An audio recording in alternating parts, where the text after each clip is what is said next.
Assalamualaikum warahmatullahi wabarakatuh. Jumpa lagi dengan channel Andrason yang berbagi cerita. Saya akan bercerita tentang Iran.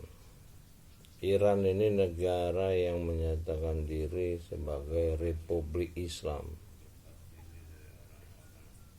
Jadi orang-orang yang banyak ngaku-ngaku beragama Islam ini harusnya menjadi warga negara Iran. Dan tadi barusan saya dengar ada video dari Presiden Iran saat pembukaan Iran Expo bahwa dia tidak mengembangkan senjata nuklir karena itu dilarang oleh agama. Sementara kita tiap hari mendengar cerita Iran punya senjata nuklir. Nah, ini dia Dajjal. Di luar Iran nih jangan-jangan banyak Dajjal gitu loh, yang tukang memfitnah. Jadi Iran ini difitnah oleh negara-negara, oleh orang-orang, oleh bangsa-bangsa di seluruh dunia ini. Dan ya kita tahu bahwa Iran ini jelas-jelas satu-satunya negara yang berani melawan superpower sejak tahun 79. Sejak tumbangnya Shah Iran tuh juga, Shah Iran tuh waktu itu punya armada keempat terkuat di dunia, dikalahkan oleh Imam Khomeini yang nggak megang senjata sama sekali, hanya kekuatan spiritual. Dia teraniaya, di mana-mana diusir, terakhir dia di Paris. Jadi kita bisa melihat kekuatan dari keyakinan iman seseorang bisa mengalahkan kekuatan senjata, kekuatan duniawi. Ya itulah dari seorang Imam Khomeini di tahun 79 saat revolusi Iran. Dulu orang Indonesia ini belum ada yang berkerudung. Paling di SMA saya waktu itu 4 orang berkerudung, itu juga diberhentiin dari sekolah. Alhamdulillah sekarang pengaruh revolusi Iran tuh ya umat Islam Indonesia ini banyak yang berkerudung, bahkan yang orang-orang non muslim juga nyaman berkerudung karena itu modis gitu loh, mode yang baik untuk berpakaian. Ya kalau kita berpakaian robek-robek, kebuka-buka tiup angin, ya dari segi kenyamanan aja nggak nyaman gitu. Jadi Iran tuh cuman ngirim kembang api lah ke Israel, ke hiburan menyambut Id setelah Ramadan. Sementara dunia bicara wah segala macam. Dia nggak ada ingin menggerakkan perang dunia ketiga. Yang pengen menggerakkan perang dunia ketiga itu ya super negara-negara yang Dewan Keamanan PBB itu yang punya hak veto terus, yang saling gertak dengan nuklir.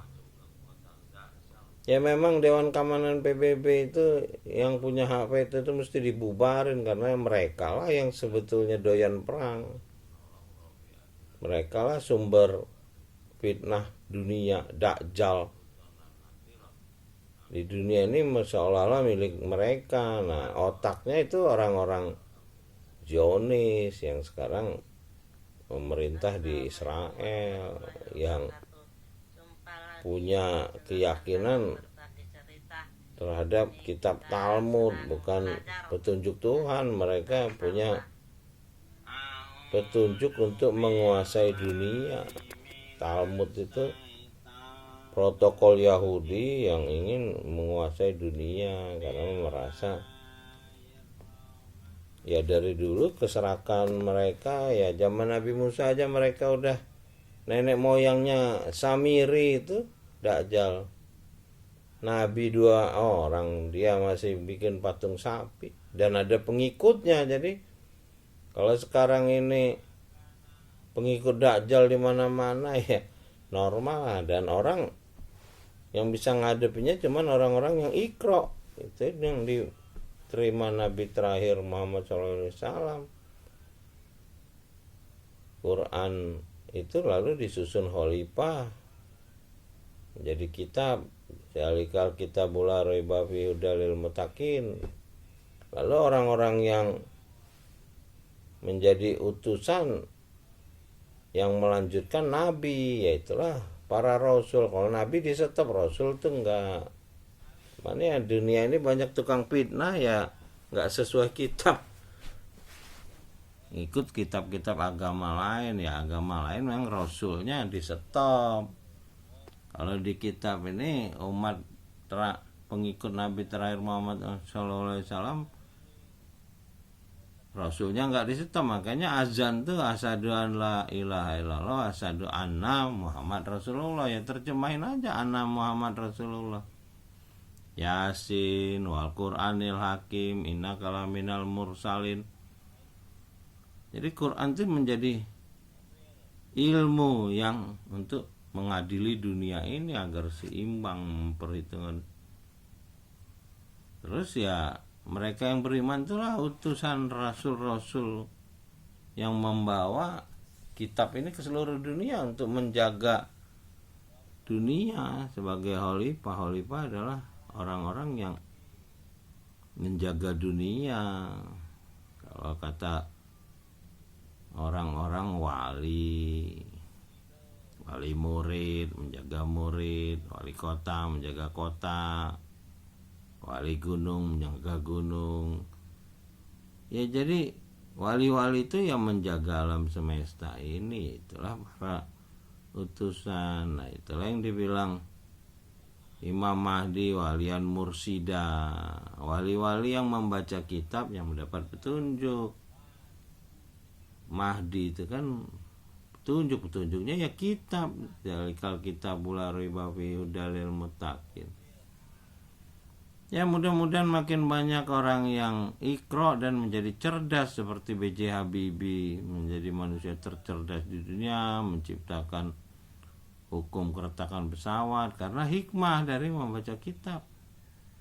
Ya orang Indonesia, ya umat Islam udah ada contoh, tinggal melaksanakan. Tapi kalau nggak mau ikro, cuman dengar-dengar aja, nanti menyesal seperti yang dilansir di Al-Baqarah ayat 166 167. Ya cuman manusia ini banyak yang pengen gampang, ya itulah sifat ingin gampang, menyandarkan diri pada orang.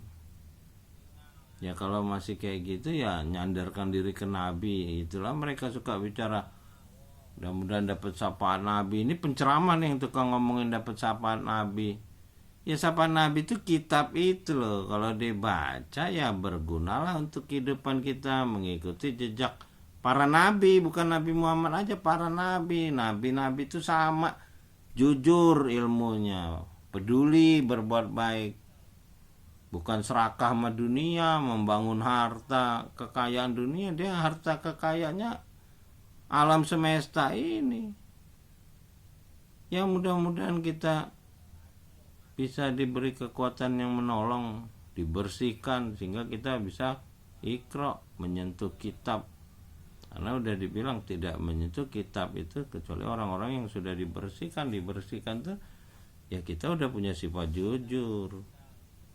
Ya kalau nggak jujur ya nggak bakalan butuh kitab, ya dia dajjal, berarti pembohong. Assalamualaikum warahmatullahi wabarakatuh. Salam dari Menara Langit, Muhammad Andra Napoleon.